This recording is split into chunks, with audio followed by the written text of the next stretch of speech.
Hello everyone, I am Rajesh Sharma. Welcome all of you in my class. जैसा कि हम पढ़ रहे हैं डायरेक्ट स्पीच से इनडायरेक्ट स्पीच में सेंटेंसेस को चेंज करना, और अब तक हमने विभिन्न तरह के डिफरेंट टाइप्स के सेंटेंसेस को डायरेक्ट स्पीच से इनडायरेक्ट स्पीच में चेंज करना सीखा है. And today our topic is exclamatory sentences. यानी आज हम एक्सक्लेमेटरी सेंटेंसेस को डायरेक्ट स्पीच से इनडायरेक्ट स्पीच में बदलना सीखेंगे. जैसा कि पिछले वीडियोस में हम देखते हुए आ रहे हैं, एक बार फिर हम रिवाइज करते हैं कि डायरेक्ट स्पीच से इनडायरेक्ट स्पीच में जब किसी सेंटेंस को चेंज किया जाता है तो हम कुछ निश्चित परिवर्तन करते हैं, और वो जो परिवर्तन है एक बार फिर हम रिवाइज करेंगे इस चीज़ को. यानी पहला जो चीज़ है वो ये है कि यदि आपका रिपोर्टिंग वर्ब पास्ट टेंस के अंदर है तो आपको जब डायरेक्ट से इनडायरेक्ट में वाक्य को ले जाना है तो आपको क्रियाएं चेंज करनी पड़ेगी, यानी टेंस चेंज करना पड़ेगा. दूसरी चीज़, हम जहाँ जहाँ भी एडवर्ब्स आएंगे, टाइम या दूरी, समय और दूरी बताने वाले adverbs showing time and distance, तो उनको भी हम चेंज करेंगे. इसके अलावा जहाँ जहाँ भी प्रोनाउन आएंगे उनको भी हम चेंज करेंगे. अब प्रोनाउन कैसे चेंज करेंगे वो आपको मालूम है कि उसका एक सूत्र है 123/सन. जैसे ये देखिए 123/सन,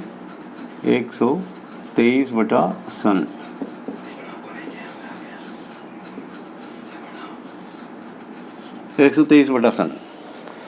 एक 123/सन का मतलब यह है कि 1 का मतलब फर्स्ट पर्सन के प्रोनाउन, 2 का मतलब सेकंड पर्सन और 3 का मतलब थर्ड पर्सन. यानी फर्स्ट पर्सन के प्रोनाउन रिपोर्टिंग वर्ब के सब्जेक्ट के अनुसार, सेकंड पर्सन के प्रोनाउन रिपोर्टिंग वर्ब के ऑब्जेक्ट के अनुसार, और थर्ड पर्सन के प्रोनाउन नो चेंज, उनमें कोई चेंज नहीं होता है. तो ये कुछ निश्चित परिवर्तन है जो हम करते हैं.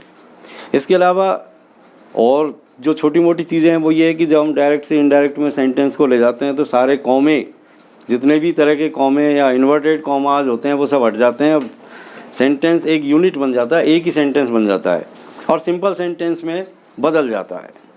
ये भी हम एक बार फिर देखेंगे. तो आज हम पढ़ रहे हैं एक्सक्लेमेटरी सेंटेंसेस. इनको हिंदी में कहते हैं विस्मयबोधक वाक्य. तो जब एक्सक्लेमेटरी सेंटेंस को हम डायरेक्ट स्पीच से इनडायरेक्ट स्पीच में लाएंगे तो क्या क्या चेंजेस हम ऑब्जर्व करेंगे वो कुछ उदाहरण मैं आपके सामने ला रहा हूँ. We take some examples. Number 1, she said, alas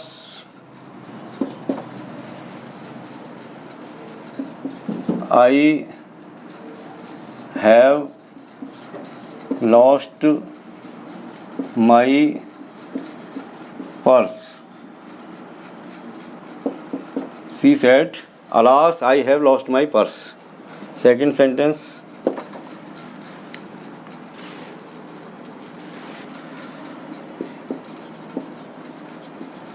they said,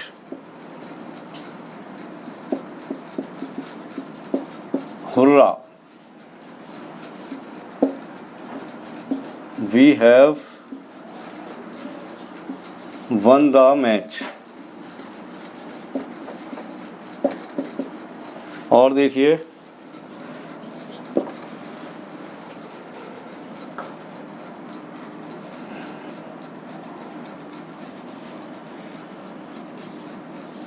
Manisha set,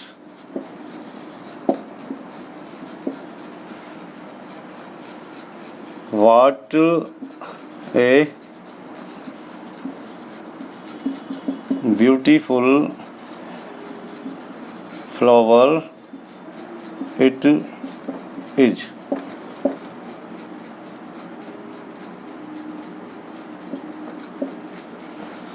और देखिए,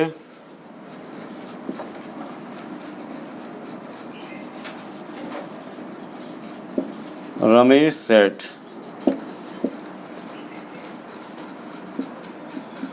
how wonderful the sight it is. तो ये कुछ सेंटेंसेज है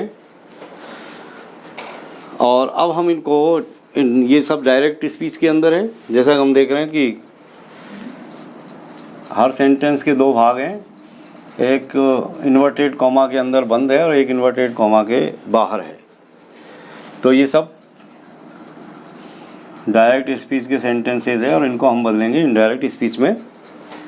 तो observe the changes. First, she said alas I have lost my purse. तो इसको जब हम हल करेंगे, सॉल्व करेंगे, तो इस तरीके से ये होगा, सी exclaimed with sorrow, SORROW, sorrow. She exclaimed with sorrow that अब हम यहाँ पर ये जो आई प्रोनाउन आया है इसको चेंज करेंगे। फर्स्ट पर्सन का प्रोनाउन है तो आप इसको रिपोर्टिंग वर्ब के सब्जेक्ट सी के अनुसार चेंज करेंगे तो ये सी हो गया, दैट सी। और ये जो हैव है, हैज हैव जो होते हैं वो हेड में चेंज हो जाते हैं, तो हैड लॉस्ट। अब ये भी फर्स्ट पर्सन का प्रोनाउन है और पजेसिव प्रोनाउन है, पजेसिव फॉर्म है, और ये भी फर्स्ट पर्सन होने के कारण सब्जेक्ट के अनुसार चेंज होगा। तो सी यहाँ पर सब्जेक्ट है और सी की भी हम पजेसिव फॉर्म लेंगे। तो सी की पजेसिव फॉर्म हर पर्स। ये इस तरीके से हल कर दिया हमने। She exclaimed with sorrow that she had lost her purse. Now take this sentence, they said hurrah we have won the match. तो जब हम इसको इनडायरेक्ट में लाएंगे तो ये इस तरीके से होगा, दे एक्सक्लेम्ड विद जॉय। और फिर दोनों सेंटेंसों के बीच में दैट कनेक्टिव लग जाएगा। दैट यहाँ हम देख रहे हैं कि ये बी फर्स्ट पर्सन का प्रोनाउन है और इसको हम चेंज करेंगे सब्जेक्ट के अनुसार। सब्जेक्ट कौन है? दे। तो दैट ये दे बन गया, हैव का हेड हो गया, ये पहले से ही थर्ड फॉर्म है, द मैच। सारे इन्वर्टेड कॉमा और जो कॉमा है वो सब हमने हटा दिए, सिंगल यूनिट बन गया है, एक ही सेंटेंस है। थर्ड वाला देखिए, Manisha said what a beautiful flower it is. तो मनीषा एक्सक्लेम्ड दैट, ये कनेक्टिव लगा दिया हमने, that what a beautiful flower it is, that the flower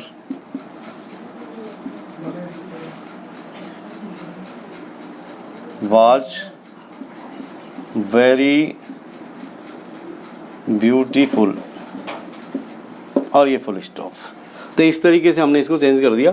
Manisha exclaimed that the flower was very beautiful. Now take this one, Ramesh said how wonderful the sight it is. तो Ramesh exclaimed, और दोनों सेंटेंसों के बीच में हमने ये कनेक्टिव लगा दिया, that Ramesh exclaimed that the site was very wonderful.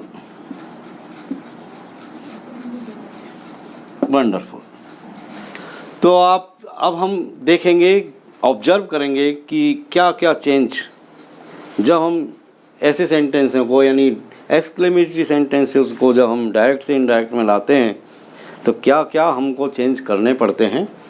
तो आप देख रहे हैं कि एक तो यहाँ पर जो कनेक्टिव है वो दैट लगा सभी में, इसका मतलब ये है कि जो कनेक्टिव है वो एक्सक्लेमेटरी सेंटेंस के अंदर दैट लगता है। तो नंबर 1 चीज़ कनेक्टिव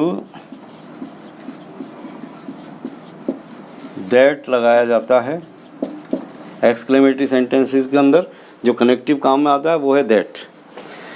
फिर आप देख रहे हैं कि यहाँ पर अलास शब्द आया था और जब हमने इसको इनडायरेक्ट में लिया तो ये बदल गया एक्सक्लेम्ड विद शोरो।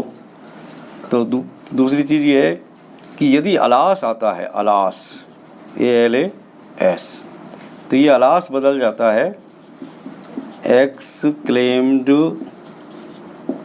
विद सोरो। ये ध्यान रखना है आपको, यानी अलास आएगा तो वो एक्सक्लेम्ड विद सोरो में हम उसको चेंज कर देंगे। यहाँ पर देखिए हुर्रा आ रहा है, हुर्रा। तो जब हुर्रा आता है तो वो किस में बदल रहा है? एक्सक्लेम्ड विद जॉय में। तो जब भी हुर्रा आएगा तो हम उसको एक्सक्लेम्ड विद जॉय के अंदर चेंज कर देंगे। तीसरी चीज़ हुर्रा, हुर्रा आएगा तो वो बदल जाएगा एक्सक्लेम्ड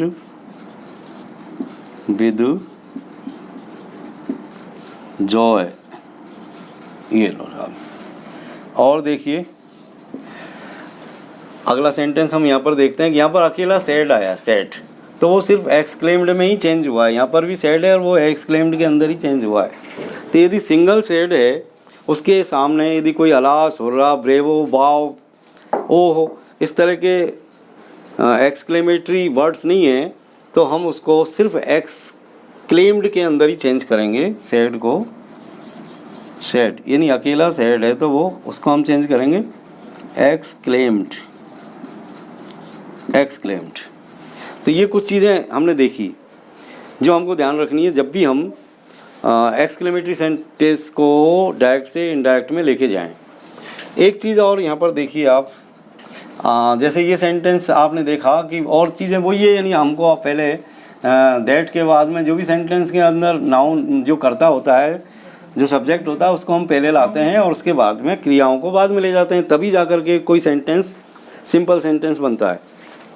सिंपल सेंटेंस का मतलब कर्ता पहले, क्रिया बाद में। अब चूंकि डायरेक्ट स्पीचेज और इनडायरेक्ट स्पीच के अंदर किसी भी सेंटेंस को लेके जाते हैं तो वो सब सिंपल सेंटेंसेज बन जाते हैं। इसलिए हमेशा इस बात का ध्यान रखें कि जब भी हम डायरेक्ट से इनडायरेक्ट में सेंटेंसेज को लेकर के आते हैं तो सेंटेंस किसी भी प्रकृति का हो, सब्जेक्ट पहले, वर्ब बाद में।